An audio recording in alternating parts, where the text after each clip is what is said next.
Subscribe now. I always thought the old house I inherited from my grandmother had its quirks, creaky floors, drafty windows, and that old Victorian charm. But nothing prepared me for the night I discovered the shadow in the mirror. It started on a rainy Thursday evening. The wind howled outside, rattling the window panes, and the house seemed to groan in response. I was alone, nestled on the couch with a blanket, engrossed in a book.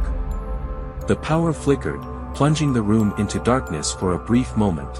When the lights came back on, I noticed it for the first time, a faint shadow in the hallway mirror, just at the edge of my vision. Dismissing it as a trick of the light, I returned to my book. But the uneasy feeling lingered. Later that night, as I brushed my teeth, I glanced up and there it was again. A dark figure, indistinct and silent, standing just behind me. My heart pounded in my chest as I spun around. There was nothing there. Sleep didn't come easily that night. My mind raced with possibilities, an overactive imagination, stress, maybe even a sleep-deprived hallucination. But deep down, I knew something was wrong. The sightings became more frequent. Every time I passed a mirror, I saw the shadow.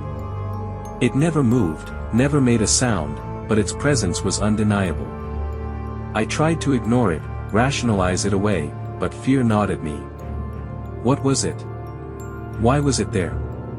One night, determined to face whatever was haunting me, I set up a camera in the hallway, aimed directly at the mirror. I needed proof, something tangible to validate my fears. Hours passed as I watched the footage, eyes glued to the screen. At first, there was nothing. But then, around 3 a.m., the shadow appeared. It seemed to coalesce out of the darkness, taking shape in the mirror. I felt a chill run down my spine. I showed the footage to a friend, hoping for a logical explanation. But his face went pale, and he urged me to leave the house. Desperation drove me to seek out an expert in the paranormal. An old man, with years of experience and a reputation for dealing with the unexplainable, agreed to visit. He arrived the following evening, bringing with him an assortment of strange tools and talismans. He walked through the house, his expression growing more serious with each step. Finally, he stood before the mirror, chanting softly under his breath. "This house has a history," he said, voice grave. "A dark history. The shadow you see is the spirit of a tormented soul, trapped between worlds. It seeks release, but it is bound to this place." My heart raced. "Can we help it?" He nodded slowly. "It won't be easy, but there is a way. We must perform a ritual to free the spirit. But you must be prepared for what might come." That night, we gathered in front of the mirror. The old man began his incantations, and the air grew thick with an oppressive energy.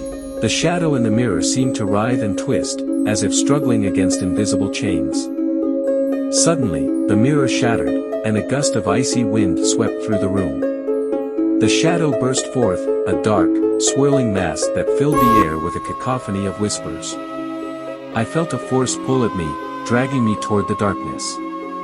But the old man held firm, chanting louder, his voice a beacon of light in the storm. Then, just as quickly as it began, it was over. The wind died down, and the whispers ceased. The shadow was gone. The old man, exhausted but triumphant, looked at me with weary eyes. "It's done," he said. "The spirit is free." Relief washed over me.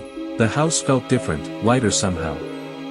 The mirrors no longer held shadows, and the oppressive feeling lifted. I could finally breathe again. To this day, I still don't know who or what the shadow was.